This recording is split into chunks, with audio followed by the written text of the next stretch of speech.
Welcome back to another segment of Behind the Scenes of the Waltons. Today, I'm taking more of your questions in another segment of Ask Judy. My first question is from Rose, and she said, please tell us about the end scene of Goodnight, everyone. I want to know where and how you did it. Thank you.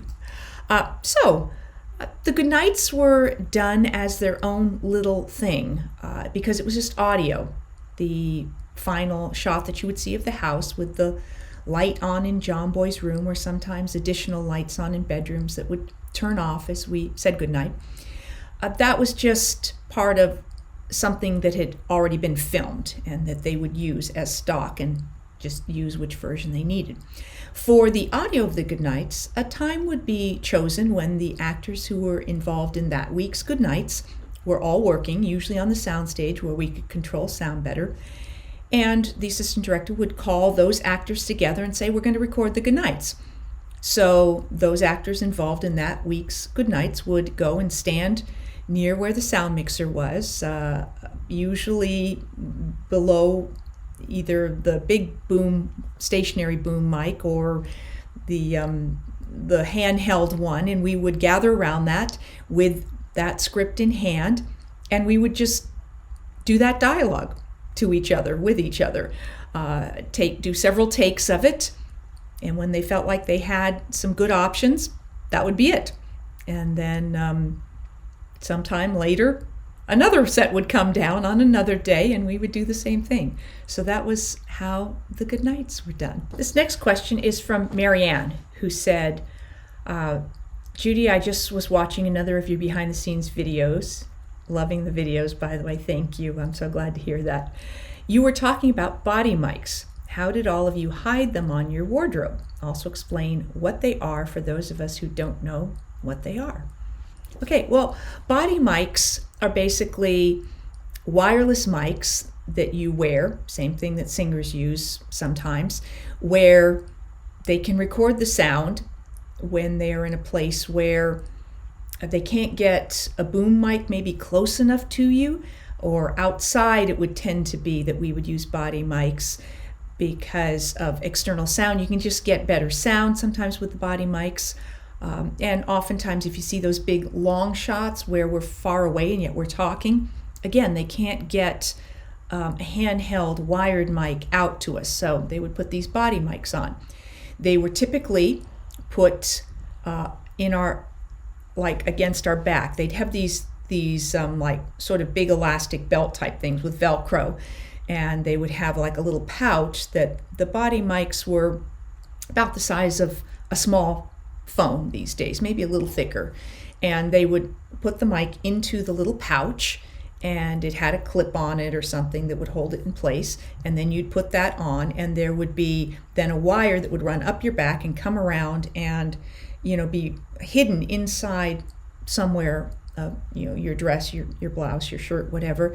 And then there was an antenna that would be up on your back and taped with gray grip tape against the inside of your wardrobe. So that's how they did it. And typically they'd wire up whoever needed to be wired prior to the scene. And there was a little on-off switch on the microphone, so they'd make sure the batteries were good, and they'd turn it on, and then they'd do a sound check. And usually, it was quite often cold hands. And the mic would be put on by somebody in the sound department, and you'd put the belt on, and they'd run a hand up, and cold hand up your back, putting taping the microphone, and then we would put it someplace where it was hidden, and that was the deal. If you were wearing something very tight where it might show, sometimes I ended up wearing them on my leg. If I was wearing a very fitted dress, I might end up wearing a leg strap, or sometimes for the boys, they might put them in a pocket of their pants, or if they were wearing a suit, they might put it in an inside pocket. As long as you weren't walking away from the camera, they wouldn't be particularly visible, so sometimes it didn't matter if there was sort of a visible mic on the back, like a bit of a lump there. But if it was going to be tight clothes, then you just kind of had to find a place to hide it. Next question here is from Gully. Quick question. How did you and your younger castmates handle fan mail?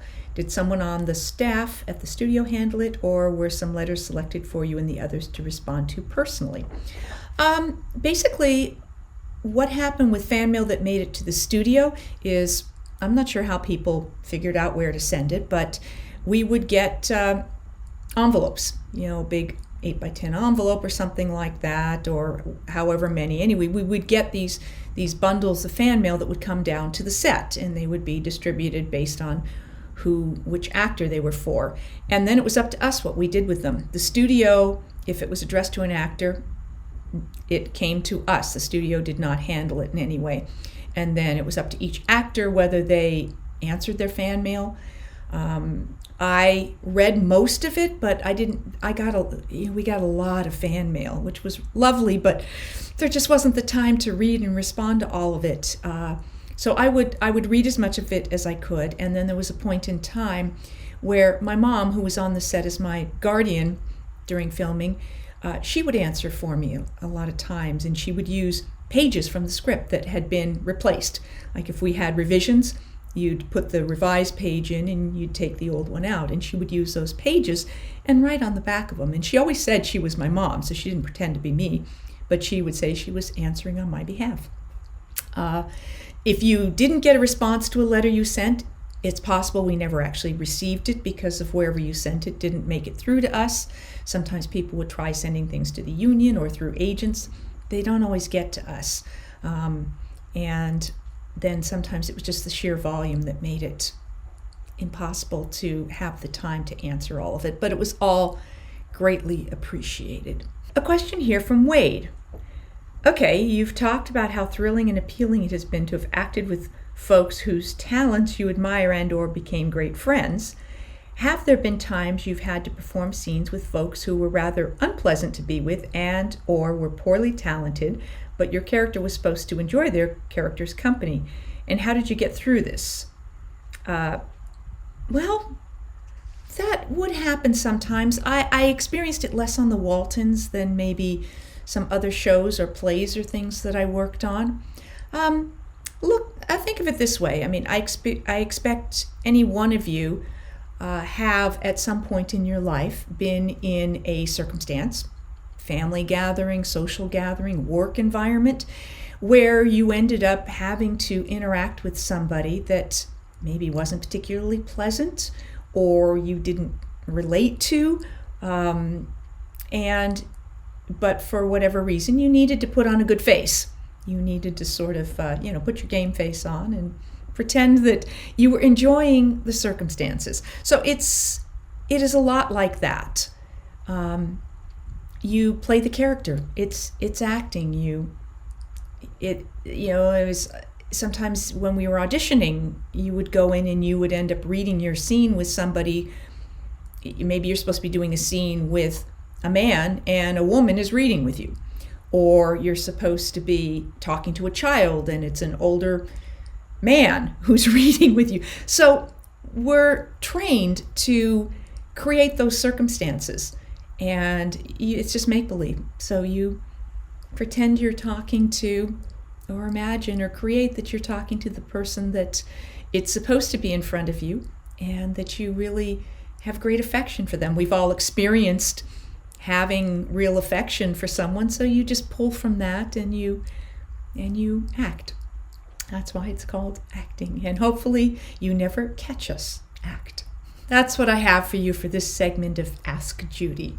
I will be back with more behind the scenes of the Waltons and more segments of Ask Judy. If you're enjoying these, please do hit like and subscribe. If you have a question you'd like me to possibly take up at a future Ask Judy, just write it in the comments below. That's where I pull the questions from. See you next time. Thanks for watching.